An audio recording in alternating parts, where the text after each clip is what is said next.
오늘은 고린도 후서 강의 16번째 시간입니다. 무거운 짐을 벗고 신령한 몸 입기를 원하는 소망이 있다. 이것입니다. 사도 바울이요. 바울을 보면 젊은 나이일까요? 늙은 나이일까요? 엄청 늙은 나이였습니다. 그렇지만 사도 바울은 시들지 않았습니다. 나이가 들면 점점 시들어가기 마련이고 의지도 꺾이기 마련인데 사도 바울은 전혀 시들지 않았죠. 사도 바울은 병들었어요? 건강했어요? 병들었죠. 그러나 그는 멈추지 않았습니다.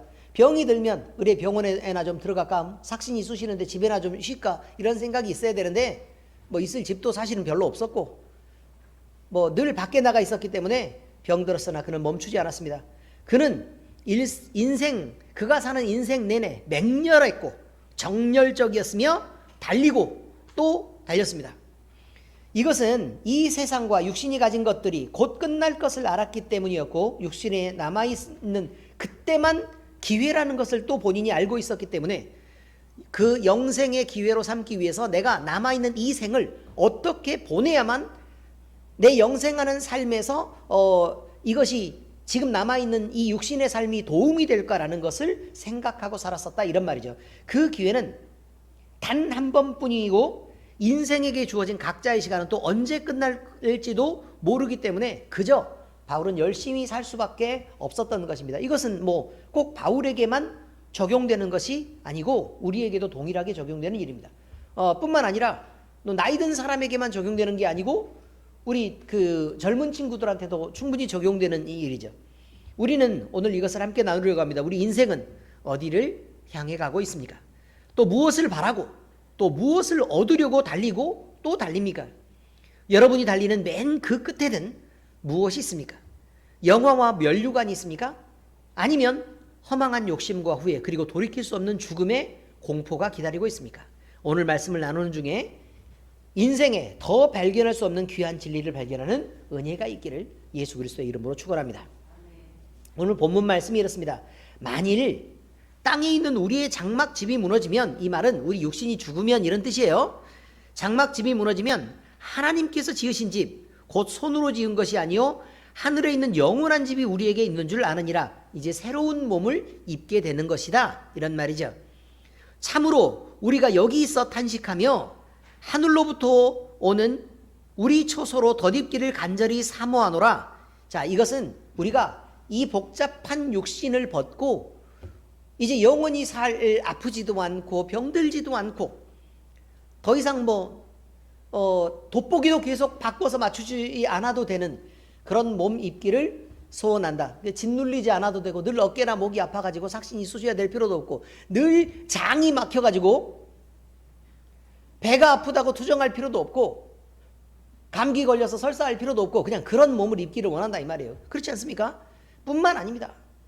비만하지 않을 줄 어떻게 합니까? 주름살이 안 생기고 잡티가 없을지 어떻게 아냐, 이 말이에요. 자, 어쨌든 그렇습니다.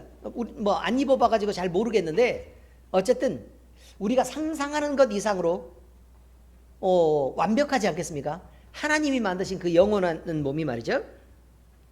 이렇게 입음은 우리가 벗은 자들로 발견되지 않으려 함이라. 참으로 이 장막에 있는 우리가 짐진 것 같이 탄식하는 것은 벗고자 함이요 오히려 덧입고자 함이니. 자, 이게 무슨 뜻이냐면 죄의 몸을 벗고자 함이다 라는 건데, 그러면 죄만 벗고 말 것이냐? 아니요, 다시 덧입는 게 있다고 얘기하는 거예요. 그냥 죄만 벗고 끝나는 게 아니라 무엇으로 덧입냐면 예수 그리스도로 덧입는 거예요. 그래서 우리가 그냥 죄만 벗고 나서 우리 자신으로 하나님 앞에 나아가는 게 아니고 죄는 벗었으나 우리 자신이 남고 또 우리 자신 위에 무엇을 덧입어요? 예수 그리스도로 덧입는 거죠. 그래서 그 덧입어서 죽을 것이 생명의 삼킨 바 되게 함이라. 그러니까 죽을 것은 사라져버리고 생명이 우리 안에서 이제 싹 트고 그것이 온전히 우리를 지배하게 되는 그런 때가 온다, 이 말이죠. 곧 이것을 우리에게 이루게 하시고 보증으로 성령을 우리에게 주신 이는 하나님이시니라. 무슨 뜻이죠 이게? 우리가 그렇게 믿음으로 옷 입은 걸 어떻게 알겠냐, 그 말이죠. 이 세상에서 사람들하고는 똑같이 그냥 사는 것처럼 보이고, 그런데 우리가 이걸 어떻게 확증할 수 있을까? 어떻게 확인해 볼 수 있을까, 이거죠. 근데 우리가 이것으로 우리는 그러면 이렇게 믿음 없는 놈의 새끼들, 하나님을 믿으니까 잘 믿어 라고 얘기하는 것으로는 보증이 안 된다 그 말이에요. 나 자신의 믿음으로 이것을 확증하는 것이 아니라 누구로 확증했다고요? 하나님이 어떻게 확증해 주셨다고요? 성령을 우리에게 주셔서 너는 성령이 안에 들어있는 것, 그러니까 하늘의 백성으로 인치셨으니까 성령을 안에 집어넣어서 하늘의 백성이라고 그렇게 구분해 주신 거라 이 말이에요. 그것을 보면서 우리는 하나님이 여기서 하나님의 백성이니까 그 나라로 하나님의 백성으로 끌고 가려는 티켓을 준 거구나 라고 우리가 알면 되는 거다, 이런 의미예요. 의미적으로는 그렇습니다.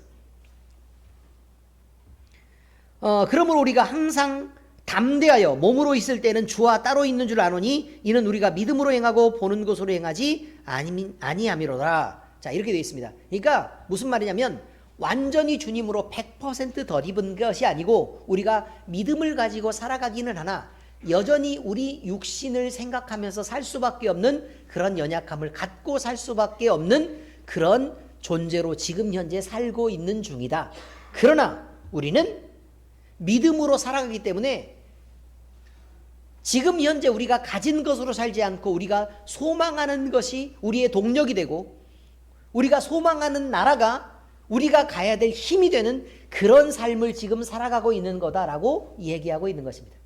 간단하게 얘기하면 이렇습니다. 자, 본문 말씀에서요 우리가 꺼내볼 내용입니다. 자, 첫 번째 우리에게 이런 말을 하죠. 우리는 무거운 짐이 되는 육체를 입고 있다고 얘기합니다.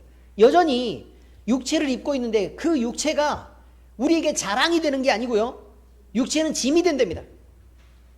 그걸 정 모르겠으면 김영욱 집사님한테 물어보란 말이에요. 짐이 됩니다. 육체에 속한 것은 죽으면 육체와 함께 끊어지고 사라질 것들 모두를 의미합니다. 몸만 의미하는 게 아닙니다. 자, 이런 것들은 어떤 것들이 있느냐? 세상을 향한 마음이 있습니다. 또 세상은 지식이 있고 세상으로부터 받아들인 경험이 있고 또 그것으로부터 쌓아온 정신세계들이 있습니다. 또한 인간의 생각이 하나님보다 우선하여 나를 지배하려고 하는 마음들이 있고, 세상으로부터 쌓아온 것이겠죠. 그 마음을 따라 품은 세상을 향한 욕망이 있고 또 세상 속에서 이루고자 하는 계획이 있습니다. 다시 말해서 육신이 죽고 나면 사라질 그 모든 것들은 다 육신에게 속한 것입니다. 요한일서 2장 15절에서 17절에 이렇게 말합니다. 이 세상이나 세상에 있는 것들을 사랑하지 말라. 자, 어떻게 되어 있어요? 이 세상이나 세상에 있는 것들을 사랑하지 말라. 누구든지 세상을 사랑하면 아버지의 사랑이 그 안에 있지 아니하니 이는 세상에 있는 모든 것이 육신의 정욕과 안목의 정욕과 이생의 자랑이니 다 아버지께로부터 온 것이 아니요 세상으로부터 온 것이라. 이 세상도 그 정욕도 지나가되 오직 하나님의 뜻을 행하는 자는 영원히 거하느니라. 이렇게 말합니다. 뭐 아무렇지도 않게 막 그렇구나 라고 지나갈 일이 아닙니다. 여러분, 우리의 신앙 태도에서 세상을 향하고 세상을 소망하는 여러 가지를 갖고 있으면서도 이 말을 아무렇지도 않게 그렇게 받아들이는 거 이상한 일입니다. 큰일 날 일입니다. 이처럼 육체는요 뭘 요구하느냐? 몸이 느끼며 만족을 요구하는 육신의 정욕을 추구하고 있습니다. 더 감각적인 걸 추구합니다. 더 멋진 걸 추구합니다. 더 강한 것을 요구합니다. 또 육체는 눈에 보이기에 좋아 보이는 안목의 정욕을 추구합니다.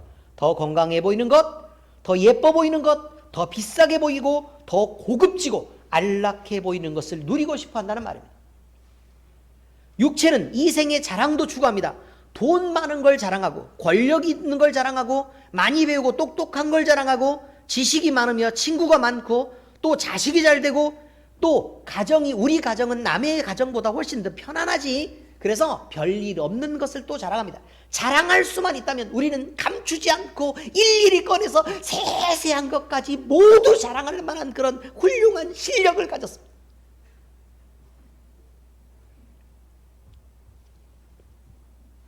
여러분, 이런 것들을 보고서 이생의 자랑을 따른다고 말하는 것입니다. 물론 지금은 누리지 못해도 그런 것들을 누리는 것을 꿈꾸고 바라는 것만으로도 이생의 자랑을 추구하고 있다고 얘기하는 것입니다. 나는 가진 게 없으니까 뭐 이 말은 나한테 해당도 안 되겠지라고 믿는 그것 자체가 잘못입니다. 내가 그걸 원하고 있으면 이미 그것이 내 마음속에서 중요한 거고, 그리고 그 중요한 것을 따라 내가 살고 있다는 뜻이 됩니다. 역시 누리는 그들과 소망하는 내가 다르지 않다는 것입니다. 그런데 이런 것들은 우리를 피폐하게 만듭니다. 아무리 꿈꿔도요, 그런 것들을 모두 가질 수는 없습니다. 혹여 가졌다고 해도 일부고, 또 내가 병들고 늙어가고 시간이 지나면 곧 죽음을 맞을 수밖에 없는 인생의 한계에 부딪히게 됩니다. 그러면 시간의 흐름을 따라 모든 것을 내려놓고 아쉬움 속에서 뒤돌아설 수밖에 없습니다. 그러므로 금방 있다 곧 없어질 우리 육체는 늘 무겁기만 한 것입니다. 야고보서 1장 9절에서 11절 이렇게 말합니다. 낮은 형제는 자기의 높음을 자랑하고 부한 자는 자기의 낮아짐을 자랑할지니 이는 그가 풀의 꽃과 같이 지나감이라. 해가 돋고 뜨거운 바람이 불어 풀을 말리면 꽃이 떨어져 그 모양의 아름다움이 없어지나니 부한 자도 그 행하는 일에 이와 같이 쇠잔하리라. 이렇게 말합니다. 이렇게 육신은 곧 죽음을 맞게 됩니다. 자, 두 번째, 우리의 무거운 육신을 벗어버리면 날개 같은 하늘의 신령한 몸을 입습니다. 바울 사도는 땅에 있는 장막집과 하늘의 영원한 집을 대조하고 있습니다. 땅에 있을 때 우리는 낮에 내리쬐는 햇빛과 바람, 밤의 추위와 각종 위험을 피하기 위해서 결국 땅에 있을 때는 장막집이 필요합니다. 그런데 이것은 광야를 지낼 때 꼭 필요하기 때문에 필요한 건 필요한 것이지만 광야를 살면서는 늘 지고 다녀야 되는 불편함이 있다, 이런 말이죠. 그리고 거둬야 되고 또 다시 쳐야 되는 불편함을 감수해야 됩니다. 불편하다고 해서요, 내가 놓고 올 수도 없고 그렇다고 버리고 올 수도 없습니다. 그러면 그 다음에 옮겨서 다음에 지낼 때 그럼 어떻게 해야겠어요? 그거 못 지내게 되는 거죠. 그래서 우리의 육신은 늘 끌고 다닐 수밖에 없는 거예요. 아프다고 버립니까? 그렇지 않죠. 키 작다고 버리나요? 아직도 아끼고 있는 저를 보시란 말이에요. 있기 때문에 50년 이상을 그렇게 땅꼬마라고 괴로움을 받았지만 저는 아직도 이 몸을 아끼고 있습니다. 왜요? 육신의 장막을 하나님이 벗겨주실 때까지 뭐 어쩌겠습니까, 제가? 몸이 아파서 맨날 이렇게 병들고 막 이렇게 한다고 자기 몸을 벗을 수 있습니까? 안 됩니다, 그게. 지금 누가 소리 낸 거예요, 지금? 지금 만 7세가 소리 낸 거예요, 지금? 만 7세가 무슨 육신의 장막이 힘들다고 지금 저렇게 얘기를 하죠, 저거. 70세까지 살아보면 알 텐데, 이제. 분명히 기록에 남기 때문에 말씀드리지만 한순 시민사람은 최평강입니다.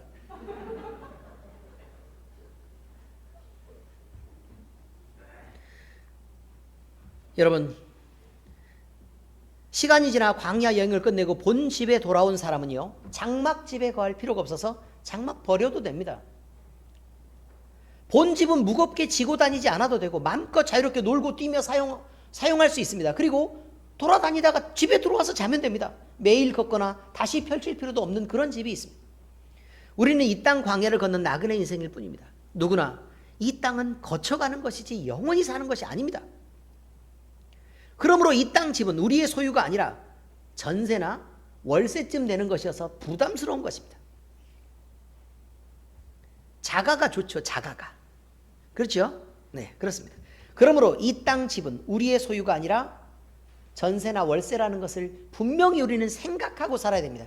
때마다 지불해야 될 세가 있고요, 또 메고 다녀야 되고 접고 펼쳐야 할 수고의 몫이라는 게 늘 있다는 것입니다. 이 육신 장막을 벗으면 신령한 몸을 입고 자유로워진다고 얘기합니다. 여러분, 우리가 지불해야 될 것들이 대단히 많이 있습니다. 그렇기 때문에 육신을 지고 있는 것 자체가 힘이 드는 것이죠. 베드로후서 1장 14절 이렇게 말합니다. 이는 우리 주 예수 그리스도께서 내게 지시하신 것 같이 나도 나의 장막을 벗어날 것이 임박한 줄을 알미라. 아유, 벗는 걸 꿈꾸고요, 벗어날 때를 기다리는 것입니다. 거기에는 눈물도 없고 아픔이나 고통도 없습니다. 이사야서 11장 9절에 이렇게 말하죠. 내 거룩한 산 모든 곳에서 해됨도 없고 상함도 없을 것이니 이는 물이 바다를 덮음같이 여호와를 아는 지식이 세상에 충만할 것입니다.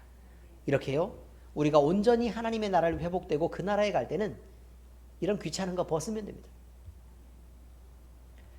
세 번째입니다. 성령의 오심은 우리가 죽음을 삼키는 완전한 부활을 얻었다는 확실한 증거를 보여주기 위해 하나님이 우리에게 주신 것이다 라고 얘기합니다.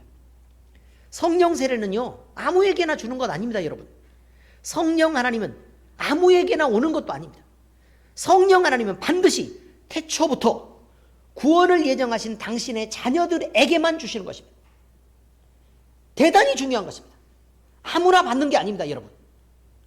그런 후에 하나님의 빛을 성도의 마음에 밝혀서 조명하시고, 성령을 주신 다음, 성령이 오신 다음에 빛을 쫙 해서 밝게 조명하시고 하나님 자신을 우리에게 나타내서 보여주시게 하고 믿게 하시고, 그리고 우리가 믿었을 때 우리를 구원하시고, 또 구원하신 후에 예수님을 닮아가는 모양으로 점점 자라나게 하신다, 이런 말입니다. 이렇게 하나님이 자기를 나타내시는 방법은 여러 가지가 있는데 각자는 자기에게 맞는 가장 좋은 방법으로 하나님을 만나게 되는 것입니다. 히브리서 2장 4절 그렇게 말하죠. 하나님도 표적들과 기사들과 여러 가지 능력과 및 자기의 뜻을 따라 성령이 나누어 주신 것들로서 그들과 함께 증언하셨느니라. 보세요. 여러 가지 다양한 방식으로 하나님이 증언하셨다, 이런 말이죠. 그래서 우리가 각 사람이 하나님을 만난 간증들이 다른 것입니다. 그래서 내가 만난 것이 전부인 것처럼 막 다 얘기하고 막 이렇게 대단한 것처럼 이렇게 표현하는데, 그건요, 우리가 여전히 육신에 살기 때문에 그렇습니다. 내가 만난 것이 대단한 게 아니라 우리에게 하나님을 보여주신 그 하나님이 은혜로우신 것입니다. 이것은 분명히 우리가 구원받은 하나님의 자녀라는 것을 증명하시려는 하나님의 열심입니다. 아니, 사실 성령 하나님을 굳이 우리한테 줘야 될 하나님이 무슨 의무가 있는 것도 아니잖아요. 그죠? 왜 우리에게 주셨다고요? 우리가 불안하고 제대로 구원 못 받을 만큼 많이 흔들리는 그런, 표현으로 하자면 모지라는 사람들이니까. 오죽했으면 성령을 주셔가지고 너는 확실해? 확실하니까 이렇게 믿으면 되는 거야. 그래, 지금 잘하고 있어. 또 좀 그러면서도 막 이게 흔들려가지고 정신 없으면 정신 차려, 정신 차려. 막 인공호흡이 신공호흡 하시고, 예? 그런 거죠. 여러분, 하나님의 열심 때문에 우리가 구원받는 것입니다. 그냥 우리가 우리 자신의 믿음을 근거하고 있다면 어떻게 우리가 구원받을 수 있겠습니까?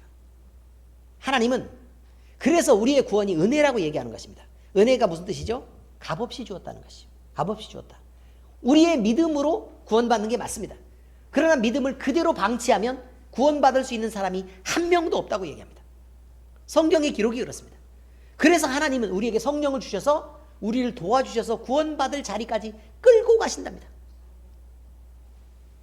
억지로가 아니라 감동하고 설득하고 이해시켜서 끌고 갑니다. 이것을 뭐라고 얘기하냐면 견인이라고 얘기합니다.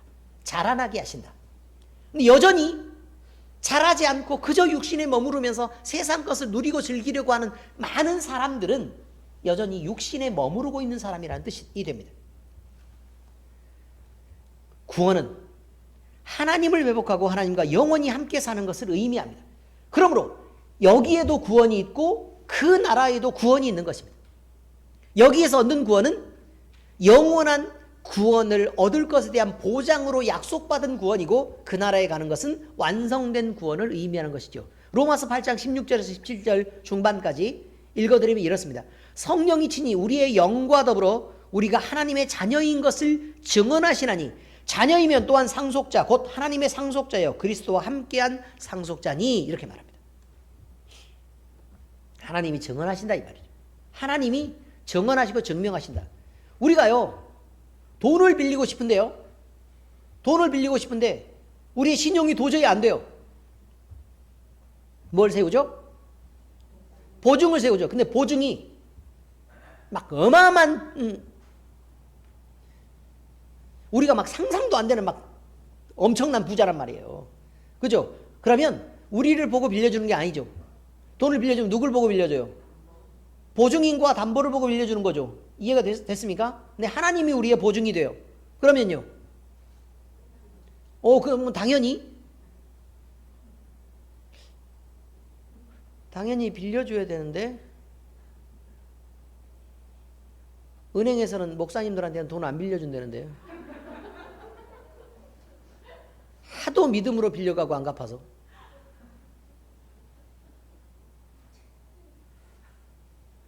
기도를 똑바로 해야 되는데 늘 자기 마음에 언뜻 떠오르는 생각들을 주님의 음성이라고 얘기하고 그렇게 얘기하는 사이비 목사들이 겁나게들 많으니까 세상도 기도의 응답을 안 믿는 거 아닙니까? 그렇지 않습니까? 이처럼 성령 하나님의 증명 없이는 우리 스스로 하나님의 자녀인 것을 알 수가 없는 것입니다. 그런데 우리는 성령 받으면 이제 우리가 구원받았구나 라고 확신해도 좋다 이런 말이죠. 고린도전서 3장 16절에서 17절 성령이 친히 우리의 영과 더불어 우리가 하나님의 자녀인 것을 증언하시나니 자녀이면 또한 상속자 곧 하나님의 상속자여 그리스도와 함께한 상속자니라. 또 똑같이 로마서 말씀처럼 그렇게 얘기하고 있습니다. 어떻습니까? 계속해서 성경에서 무슨 얘기를 하고 있죠? 하나님이 보증하시고 하나님이 증명하신다니까 그러니까 걱정을 말어 라는 얘기를 계속 반복하고 있는 것입니다. 이해가 잘 되시죠? 그래서 우리는 반드시 어떻게 해야 된다고요? 구원을 확인하고 싶으면 성령 받아야 된다. 성령 못 받고 계속 육신으로 사는 사람은 늘 자신의 구원을 의심해야 되는 것입니다. 자, 이제 말씀의 적용입니다. 첫 번째, 구원의 소망 중에 살면 육신이 가진 문제는 별것이 아니게 됩니다.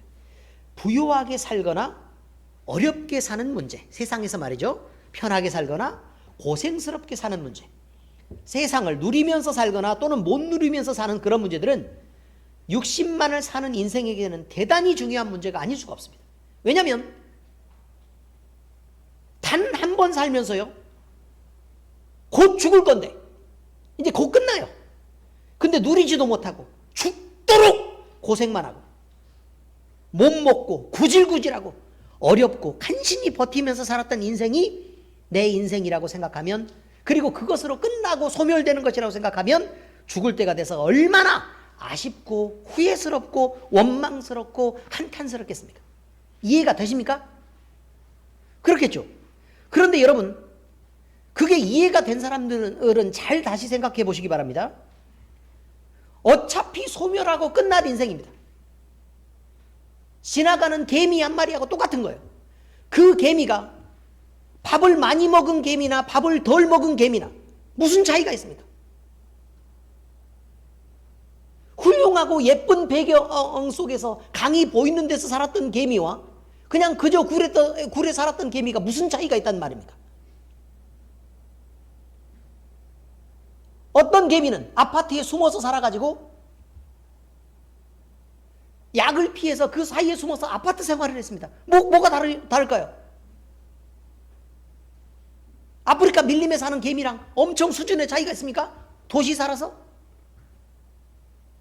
더 많이 보고 더 많이 가졌다고 해서요? 부스러기가 막 그냥 막 피자 쪼가리도 먹고 막 치즈도 먹고 막 개미가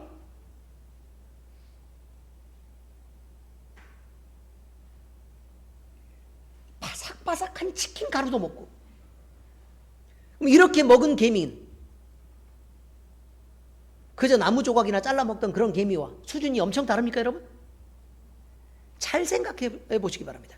인생에서요, 우리가 생각하고 있는 것들을 더 많이 누리고 더 많이 가지고 더 많이 쌓고 더 많이 즐기고 살았던 것과 그렇지 않게 살았던 것, 어차피 죽을 거라면 똑같습니다. 그렇지 않습니까? 이것입니다. 어차피 이것이 인생의 종말이며 아무것도 남지 않습니다. 거기에 쌓아서 누려서 그럼 뭘 어쩌겠다는 얘기입니까? 좀 더 누린 자의 몫과 좀 더 못 누려서 아쉬운 자의 그 삶의 몫이 다릅니까? 무엇이 다른 것이 있습니까? 더 많이 갖고 더 많이 누리며 더 많이 권력을 누린 자의 삶은 후회가 없고 그럼 아쉬움이 없이 죽는다는 얘기입니까? 잘 생각해 보시기 바랍니다. 여러분이요, 가진 재산이 지금 열심히 돈을 벌어서 한 1286억을 갖고 있어요. 지금 현재 얼마라고요? 너무 적게 잡았나? 가정인데 더 할까요? 1조 1286억이 있어요. 지금 얼마 있다고요? 1조 1286억. 지금 다 그만큼씩 갖고 있어요. 평균 그 정도 돼요. 지금. 이해가 되셨죠? 할렐루야. 자, 여러분. 그런데 내일 죽어요. 언제 죽는다고요? 내일 죽어요. 근데 우리가 지금 통장에 가진 돈이라고는 12만 1,000원이 있어요.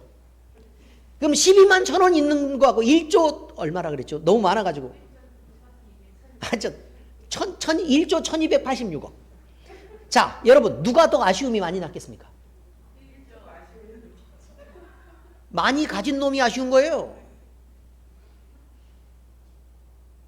그렇지 않습니까? 많이 가진 놈이 아쉽죠. 뭐가 아쉬워요? 자, 참고로 말씀드릴게요. 열심히 운동을 했습니다. 건강해서요. 지금 현재 몸뚱아리가 현재 몸뚱아리가 타이슨의 전성기만큼 몸이 좋았다. 이거예요. 이해가 잘 되시죠? 그 정도만큼 몸이 딱 좋은 상태에서 내일 죽어요. 그거하고 몸이 잔뜩 아프고 지금까지 한 20년간 온몸의 통증으로 시달리다가 내일 죽어요. 죽는 거에 대해서 누가 더 아쉬움이 남을까요? 제 하는 얘기가 그 말 아닙니까, 여러분? 많이 가진 놈이 후회가 덜 된다고요? 누가 그런 얘기를 해요? 하나님이 우리에게 후회 없이 하기 위해 이렇게 우리를 저렴하게 하셨다는 사실을 우리는 잊지 말아야 합니다. 은혜입니다. 인생이 어차피 인생은요, 더 가졌던 자가 미련이 많이 남게 돼 있고 더 죽기 싫어하고 아쉬움이 많습니다. 어차피 올 죽음을 인정하지 못하고 발발발발 떠면서 나 죽기 싫어가지고 생명 막 연장해가지고 고통을 더 길게 가지면서 더럽게 죽어가는 거 아닙니까? 인생이 그런 것이라면 어차피 후회뿐이고 각자의 죽음을 기다리면서 애처 아닌 척 버티면서 잠시 사는 것이 인생이라면 창조주 하나님이시며 다음 생을 주시고 영생의 소망을 주시는 하나님을 한번 믿어볼 만하지 않냐 이 말이에요. 근데 뭐 때문에 그렇게 죽을 힘을 다해서 버티고 왜 그렇게 부인하고 왜 그렇게 덤벼들면서 대적하냐 이 말입니다. 왜 이렇게 발악을 합니까? 왜 이렇게 안달을 합니까? 누가 죽인대요? 가만히 냅두면 죽는데지? 그렇지 않습니까? 하나님은 인생이 바라볼 가장 영원하며 가장 안전하고 가장 바른 길입니다. 가장 완벽한 보장이 됩니다. 그 길을 따르면 평안이 있고 건지심을 받으며 보호하심을 받는다고 얘기합니다. 시편 62편 1절 2절에 이렇게 말합니다. 나의 영혼이 잠잠히 하나님만 바라며 나의 구원이 그에게서 나오는도다. 오직 그만이 나의 반석이시요 나의 구원이시요 나의 요새시니 내가 크게 흔들리지 아니하리로다 라고 찬송하고 있는 것입니다. 두 번째입니다. 죽음의 공포는 우리를 무너뜨릴 수 없습니다. 우리는 성령으로 인치심을 받은 자들이기 때문에 그렇습니다. 자, 성령으로 인치심을 받았으면 그게 무슨 뜻이라고요? 구원을 보증받은 것이다 이 말이죠. 구원을 보증받은 것이다. 여러분 누구나 죽음이라는 공포를 모른 채 할 수 있습니다. 외면할 수 있습니다. 자기에게서 먼 일처럼 관심을 돌리면서 애써 아닌 척 해줄 수 있습니다. 그러나 죽음을 아무리 피하려고 해도 그것은 누구에게나 갑자기 들이닥치는 일이 되고 사람들이 그것을 느끼는 순간 어느 누구도 예외 없이 그 실체와 공포를 피해갈 수 없습니다. 제가 초등학교 때요. 평가기보다 나이가 살짝 더 많았을 때 죽음이라는 것에 대한 공포를 처음으로 느꼈습니다. 왜냐하면 할아버지가 돌아가셨기 때문에. 근데 할아버지가 돌아가셨을 때 어떤 느낌이 들었냐면 내가 이제 그러니까 할아버지를 모셔놓고 이제 다 잠을 자는 관속에 모셔놓고 잠을 자는데 그런 생각이 든 거죠. 내가 죽는다고? 그럼 죽으면 어떻게 되는 거야? 저 관속에 저 어둠 속에서 다쳐가지고 그럼 꼼짝 못하고 지금 여기서 계속해서 내가 이렇게 해서 이렇게 썩어가는 것인가? 근데 잠을 자서 불을 끌 때마다 그 어둠이라는 공포가 막 나를 짓누르니까 초등학교 때 얘기라니까요. 그 짓누르니까, 그 어둠이 막 짓누르니까 막 잠을 잘 수가 없는 거예요. 고통스러워서. 누가 얘기한다고 알아주기를 합니까? 나이가 많은 사람이나 나이가 적은 사람이나 죽음이라는 공포는 무서운 것입니다. 여러분은 왜 죽음을 못 느끼고 삽니까? 건강하게 살아가고 있어서 그런 줄 아십니까? 아니죠. 누구나 죽음을 느끼지만 외면하고 있는 중입니다. 시간이 지나면 나도 곧 죽을 거라는 걸 생각하죠. 그때 몰려드는 죽음의 공포들을 여러분은 그것에 짓눌리기 싫어서요, 애써 외면하고 멀리 두는 것 뿐입니다. 가까운 사람이 죽어갑니다.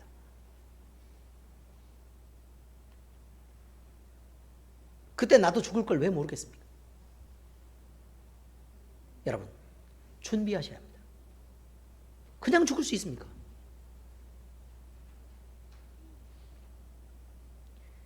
사람이 가진 담력이 있고 힘과 용기가 잔뜩 있어서요, 아무리 그 안에서 내가 어느 대적이라도 나타나기만 하면 내가 싸워서 반드시 이기리라 라고 아무리 자신하는 사람도 죽음이라는 공포 앞에서는 그것을 이겨낼 수 없습니다. 왜냐하면 죽음은 절대적이기 때문에 그렇습니다.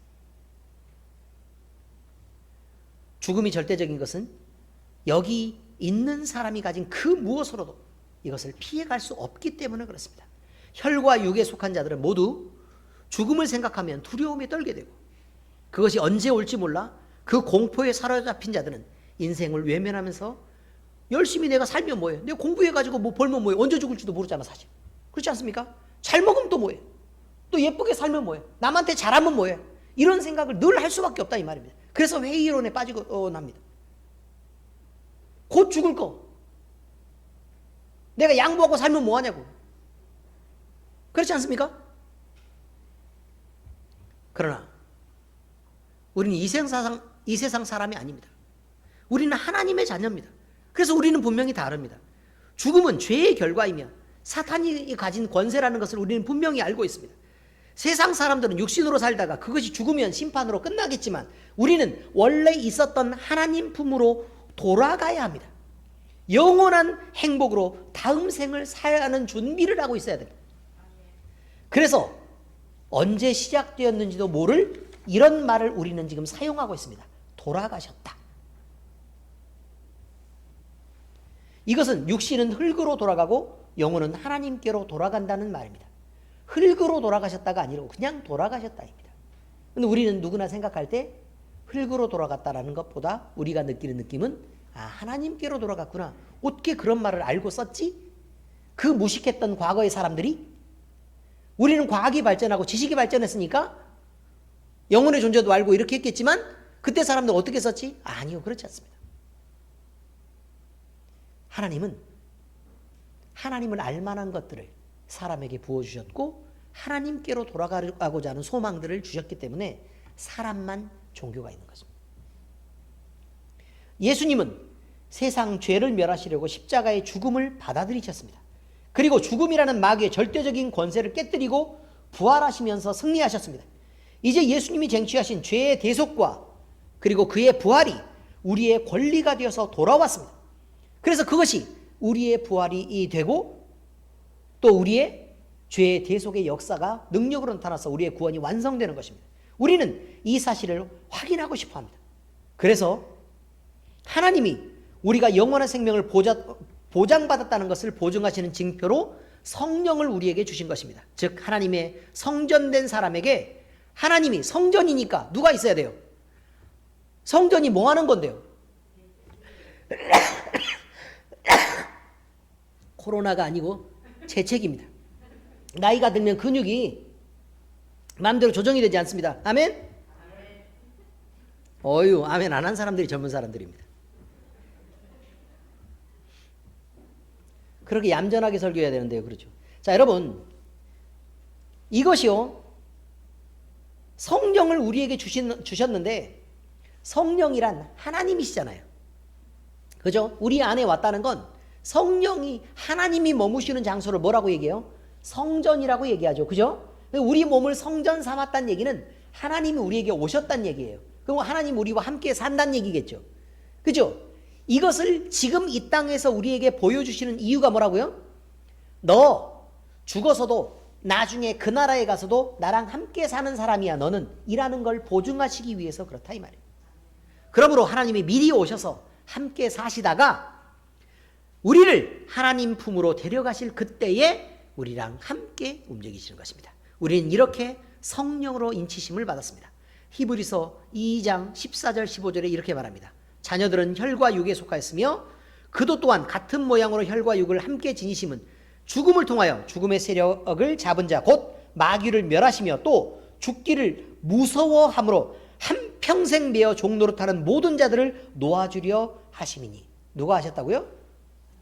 예수님이 하셨다 이 말이에요. 예수님이.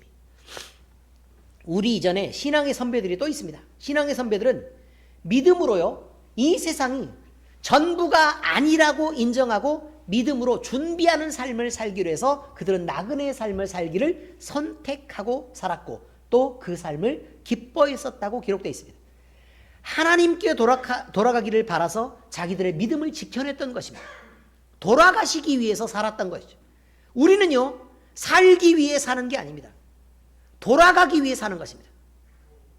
그래서 돌아가시는 걸 목적으로 사는 사람이 우리입니다. 그것을 생각해야 합니다. 우리는 돌아가시기 위해 사는 거다. 그래서 히브리서 11장 13절에서 14절 이렇게 말하죠. 이 사람들은 다 믿음을 따라 죽었으며를 뭐라고 표현한다고요? 돌아가셨다 이 말이에요. 돌아가셨으며 약속을 받지 못하였으되 그것들을 멀리 보고 환영하며 또 땅에서는 외국인과 나그네임을 증언하였으니 그들이 이같이 말하는 것은 자기들이 본향을 찾는 자임을 나타내미라. 이렇게 말하죠. 여러분, 예수님이 승천하시기 이전에 성령 하나님이 이 땅에 오셨습니까? 어쩌다 한 사람 한 사람에게 감동으로 오신 적은 있지만 아예 성도 안에 자리 잡기 위해서 오신 것은 아닙니다. 보혜사 성령이 우리에게 오셔서 우리 안에 있을 때는 우리는 이렇게 좋게 보장받을 수 있는 거예요. 은혜도 보장받고 구원도 보장받고 이렇게 할 수 있는 것입니다. 그런데 구약시대에 사는 사람들은 어떻게 됐다고요? 믿기만 하고 죽었지 그냥 약속을 보장받고 성령이 막 오셔서 산 것도 아닌데도 이 사람들은 그걸 지켜냈다는 거예요. 그럼에도 불구하고 많은 사람들이 무엇 때문에 살았다고요? 돌아가시기 위해 살았다고 얘기합니다. 이제 우리는 우리 스스로가 우리가 어디에 또 누구에게 속한 자인가를 증명해내야 합니다. 우리는 무엇을 바라고 살며 또 어디를 향해 가는지 나 자신과 세상을 향해 또 하나님을 향해서 말해야 합니다. 이것은 우리의 삶의 결단으로 나타나야 하고 그래서 우리는 세상과 다른 사람이라는 것을 증명해야 합니다. 가는 방향이 다릅니다. 사람들은 육신밖에 없어서 그것을 즐기려고 삽니다. 우리는 돌아가시기 위해서 삽니다. 그래서 우리는 세상과 다른 사람이라는 것을 증명하는 것, 이것을 우리의 믿음으로 확인해 줘야 합니다. 세상과 같고 세상 사람들과 같아서 세상 사람처럼 보인다면, 그래서 그들과 다르지 않다면 우리는 믿음 없는 자가 확실합니다. 그렇게 사시겠습니까? 그러면 결단하시기 바랍니다. 기도하겠습니다. 하나님 아버지 감사합니다. 우리에게 구원을 주시고 또 구원을 확증하기 위해서 성령 주시고 우리 안에서 점점 성령으로 하나님을 가르치셔서 우리가 구원받은 자임을 확인하게 해주셔서 감사합니다. 이제 세상 사람들처럼 세상의 즐거움과 또 세상을 누리는 것을 목적 삼지 않고 살게 하시고 우리를 하나님께 돌아가기 위해서 살게 하시니 감사합니다. 주여, 우리가 이제 하나님께 돌아가기 위해 우리의 삶의 목표를 정하고 우리의 삶을 결단하기를 원합니다. 우리는 이제부터는 세상으로 목적하고 세상에 즐거움 두고 살지 않겠습니다. 이제부터는 하나님을 향해 열심을 다해 살겠습니다. 주를 향한 예배를 기억하고 우리의 삶에서 많은 사람들을 섬기고 높이며 우리의 구원에 더 아름답게 상을 받을 수 있도록 우리 하나님께서 요구하시는 것을 위해서 우리는 살아가겠습니다. 주여, 우리를 붙잡아 주시고 우리를 성령 충만하게 하시옵소서. 그래서 사탄이 가지는 그 절대적인 권세인 죽음이라도 우리를 감히 억누르거나 또는 우리를 매어 답답하게 할 수 없고 그것을 권세로 사용하지 못하게 우리 하나님께서 우리를 도우시고 바로 세우시옵소서. 살아계신 우리 주 예수님 이름으로 감사하며 기도합니다. 아멘.